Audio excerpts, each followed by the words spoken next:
got an awesome show for you today. We're going to talk a lot of Xbox news. We have everything from GDC, Marvel Unlimited to Xbox, and some fuzzy controllers for Xbox players. We got a lot more coming out to you guys right now. Ladies and gentlemen, welcome to Xbox A. I'm Matt Court. Good to see you, buddy. Happy Friday. How you doing? Yeah, I'm all right. Those honestly, those numbers from GDC about Game Pass, they're crazy. Are they? Like Are they I actually was in shock about it. I'll go through them here with everybody because they're just literally stills. So Game Pass members are willing to invest into the experience. They spend in total between game add-ons and consumables 50% more than non-Game Pass members. They spend 60% more on buying games, 45% more on add-ons, and 45% on consumables. That's compared to non-Game Pass members. Now, when you think about this, we've always heard that, Game Pass doesn't lead to more games, people don't buy games. Yes. It's the opposite. And I think it's a lot to do with, we've talked about this, you and I bought Death's Door this year that wasn't on Game Pass originally because of the amount of indie games that we've gotten to play. And then there's other titles that I play from another developer. I'm like, well, I actually like their game that was on Game Pass, so I'm going to buy their next game. And I do buy games right when they're about to leave Game Pass. I think that some of it too is it's smaller titles, right? We always think about, you see that they're spending 50% more. I think our heads and our brains always go to giant titles, Halo, Forza, all of these AAA experiences that are on Game Pass. But we're not thinking always about people buying the indie titles, the single A titles, those ones, right? They're actively buying those, which I think makes up for a lot of it. Those are big numbers, though. Why do you think that? It's huge. Do you think it's just it says members spend 50% more than lookalike users?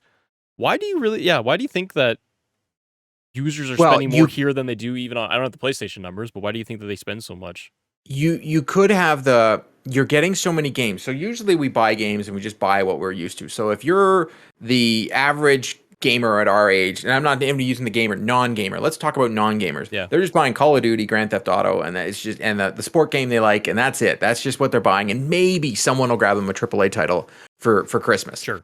What I think has happened here is first we have a lot of people come back to Xbox for the first time in a long time. They were probably, including myself. Last gen, I couldn't do it with the Xbox One, and I was out. PS4 was so dominant. And I just played my first party on Xbox, which it wasn't, and then I played everything else on PlayStation. This gen, I came back to the Xbox because everything that my console provides to run my TV and my sound, it's a better experience on the Xbox. I love my PlayStation. I'm playing Horizon still, loving the game. But I think you could have a lot of people that have been buying games again, like myself. I also find myself, like Control, it was leaving Game Pass. Right. And I said to you, I was like, oh man, I totally forgot to play that game. I got to pick this up. I went and I bought it.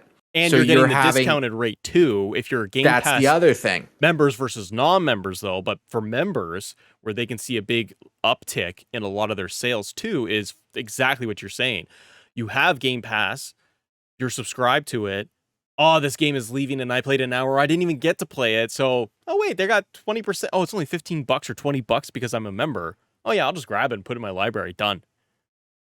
And then the add-ons and consumables with both being at 45%, I actually would have thought they were higher. Just based off, if you remember, when we saw the Forza, we're like, oh, I'm buying that for sure. Like, it's on Game Pass. Like, it just makes sense. Yeah. Now, I do think if more, because we saw the numbers, it seems almost everybody in Game Pass in Xbox world bought that add-on. If I was Xbox for every single one of my first-party titles, if there's going to be any expansions or any seasons pass, I would go the same route and do the early access on Game Pass if you buy this and make it separate. And I could say that they would probably get a 50% retention. Like, so many people would buy that, I right? agree with you, because Forza is a good litmus test of that. Your big AAA game for your brand. It did so well, and the early access, we know based off our numbers alone, people looking for the early access information. What do I get? All of this stuff. The other one is the second one there that you had, which was members try new games. Members play games across 30% more genres after joining Game Pass. Xbox Store research shows gamers often settle into a handful of familiar franchises, like you said. In addition, 90% plus of members tell us They've played games they otherwise wouldn't have tried without Game Pass. That's me. I am that guy because I will not play indie games as cool as they may look, as fun as they may be. I would not pick up Hades unless it came out to Game Pass and it was free and it was a quick download. Played it, played a couple hours, gone. But I tried it and I could see what that dev does and go, the next time they have a game, I'm probably more likely to look at it, to play it, to download it. What about you? And I'm agreeing with you. Like I tried Tunic just based on everything that everybody was talking about. I'm like, well, I really like Death's Door, but then I got into Tunic and I was like, it took Death's Door and it went to the next level. I thought Tunic was the Dark Souls of indie games, and I was like, I'm out. Just too hard for me, but that's just me. Like I'm not here to punish, but there's a lot of games. The one we played. Sorry, Artful Escape is the one that I love more than anything. Oh, yeah, and I would never have played that if it wasn't on Game Pass.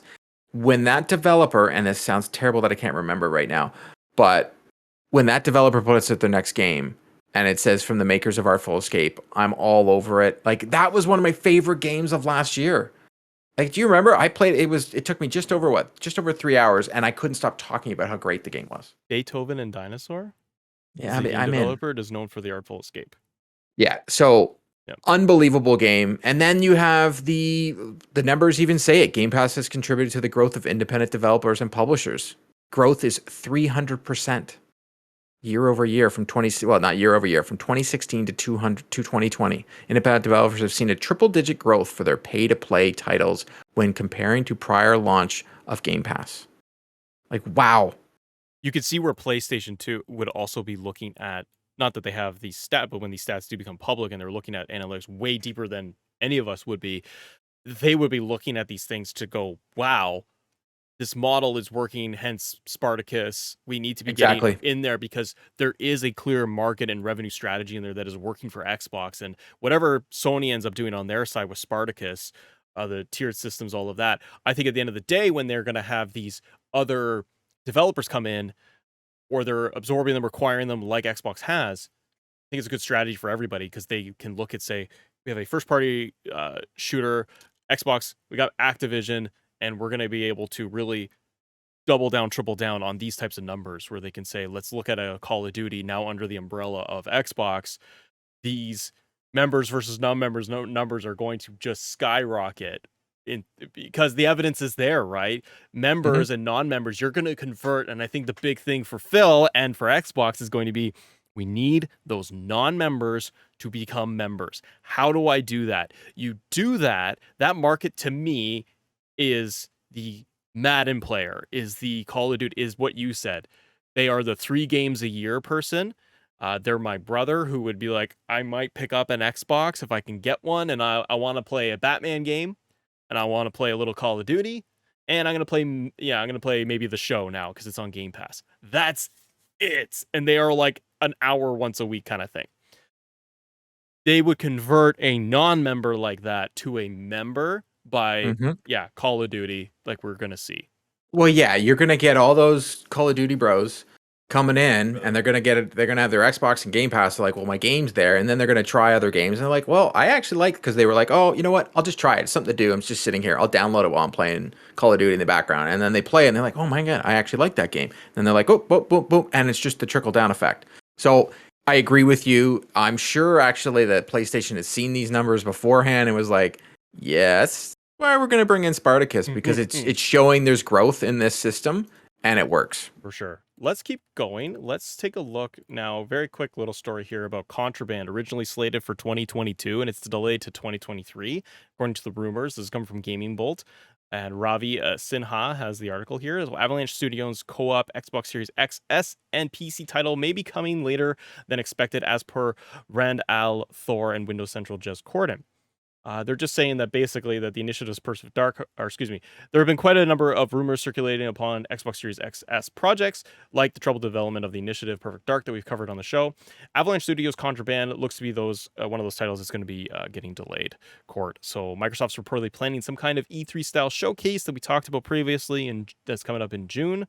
They're going to be talking, according to Jeff Grubb, the company is, quote, talking to partners to get big games in there. Starfield is pretty much a given, with Avowed apparently releasing in Q1, Q2 2023. So, yeah, Contraband game. Yeah.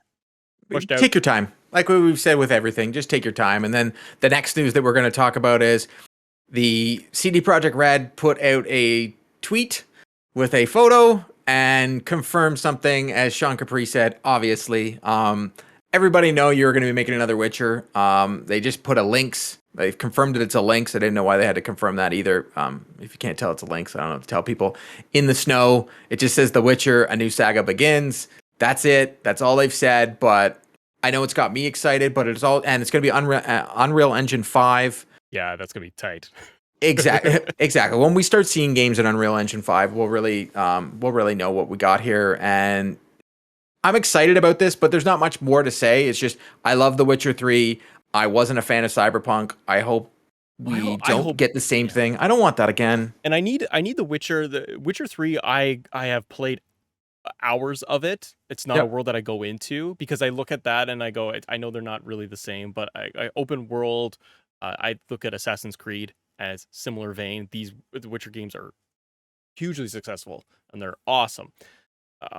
I would hope that the next Witcher game does not come out in a time when there is another large open world game competing with its time and mind share, because I think it just hurts it ultimately, right? It's like anything else with a shooter or anything, but it will have its audience, and I hope it becomes a rebound for CD Projekt Red because of what Cyberpunk did to them. Sure, different teams were working on different projects, but it's still that slapped of CD Projekt Red, that label on there. I hope they can come back with The Witcher and really, really show everybody, like, hey, we got this, and we can regain your trust. I think they need that with The Witcher. And I don't think we're going to see this until, Jesus, we'll probably see it at the end of the console life cycle. Yeah, 2025, 2026. It's like it's a long ways out. Let's take a look, too, then, at one that you and I you already got the subscription for it, but let's look at Marvel, which is always a fun topic for me. But let's take a look at Marvel because we're getting... This popped up just on Twitter for me. We got Marvel's Unlimited, the digital comic book service through Game Pass, 3-month subscription cord. And you picked it up already, and I'm going to go today. Yeah, I've already claimed it. Already downloaded some Spideys and reading some Spider-Man on my iPad. But you can go into your perks on your console, and it's there, and you can claim it, and then you get the digital code, and you're good to go, and you get 3 months free to try it out. I just recently here in Canada, DC's version, Infinite, I believe it's called. I don't want to misquote it because I like my DC over here, even though it's not free. DC Universe Unlimited is available in Canada now. You can get a very good deal on it, and now I've got the Marvel, so maybe I don't buy as much physical copy of comics. I do still buy comics. I'm a big fan. I buy a lot of Batman comics. But this is awesome. It'll get me back into Marvel, hopefully. I can read some old X-Men that I loved, classic X-Men. I've gone through and I've used Marvel's Unlimited before, and I really do enjoy it because, and I still love just going to the comic shop. That nothing beats that to get my physical copies. But I've gone back and reread Infinity Gauntlet digitally because I've been just on here, or a lot of, like you said, a lot of the X-Men series that I've grown up with, and even just some that I've been in the catalog that I haven't been able to get my hands on. Even newer stuff where I'm just like, I'm going to try out a new Iron Man, I'm going to try out Fantastic Four, and for me, Spider-Man.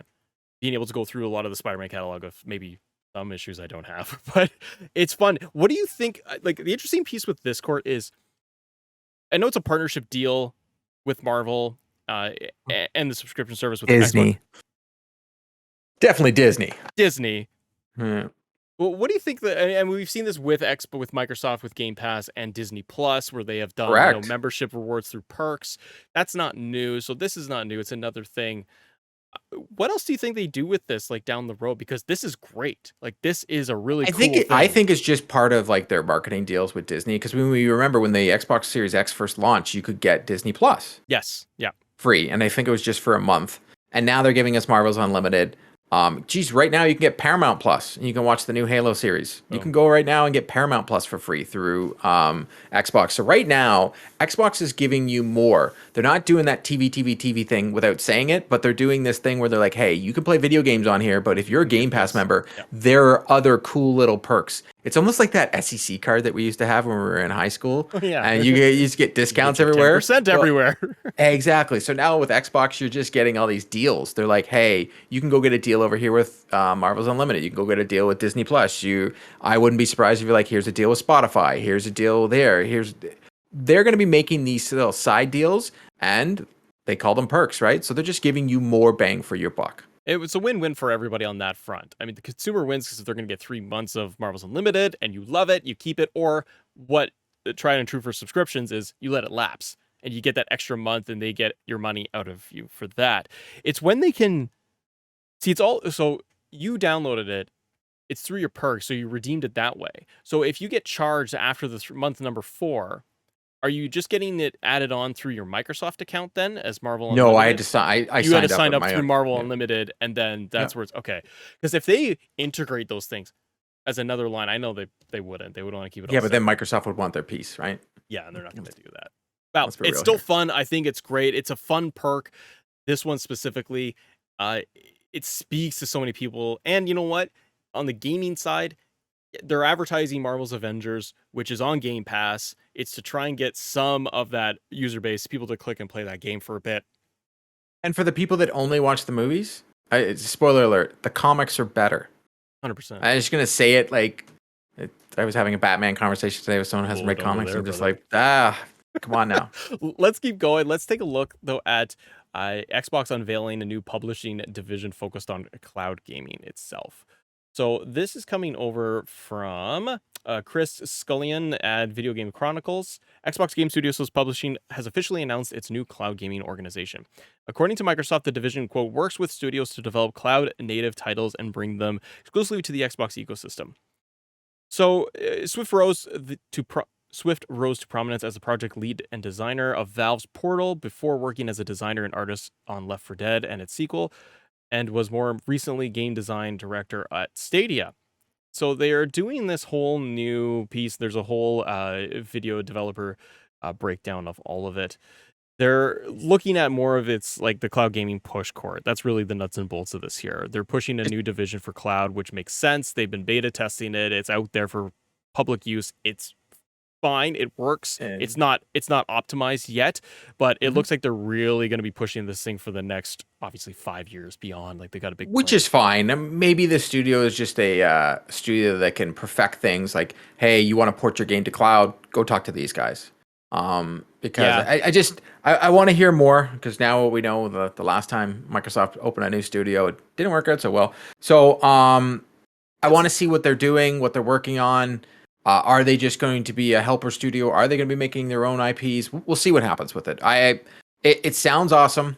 Cloud gaming sounds awesome. It's probably the future. But if they're I giving it need more to see more, focus, and I need yes. it to be better. Yeah, it's just not good enough. The infrastructure around the world isn't good enough. No, for it and yet. I think that what this can do to help is what you just said.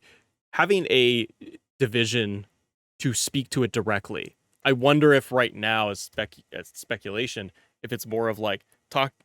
We've been in corporate environments. Talk to this person, talk to and so and so, and it's kind of a mishmash of like, well, who's really running? We need to bring this thing in, hone it in, and so if we have an idea for a game, for an update, for something to do with cloud, we're gonna go to this team. And Yeah. they are the ones dedicated to which is great because that gives it focus and direction, and they could say, here is our plan to improve it versus it kind of being spotty. Because right now it hasn't felt like cloud gaming has had a clear direction or even titles that are specific for cloud. It's always in adjacent to with the core game, which is fine, but we'll have to wait and see. Now, last piece of news. I think, unless you got something else, my man. But the last piece of news, before we get into that, I want to say if you guys enjoy the show here at Xbox A, give us a like, hit that subscribe button, do all that fun stuff to support the show. We're on our way to 2,000 subscribers, so hit those little buttons. It goes a long way. The last news court is let's talk some fuzzy controllers. Let's talk about Sonic, brother. Yeah, the controllers scare me. Go fast, it Um, says. yeah, it's a promotion. It's not like everybody will be able to buy it. You can go out and win it. Just go on to the Twitter, but there is an article on the Xbox Wire.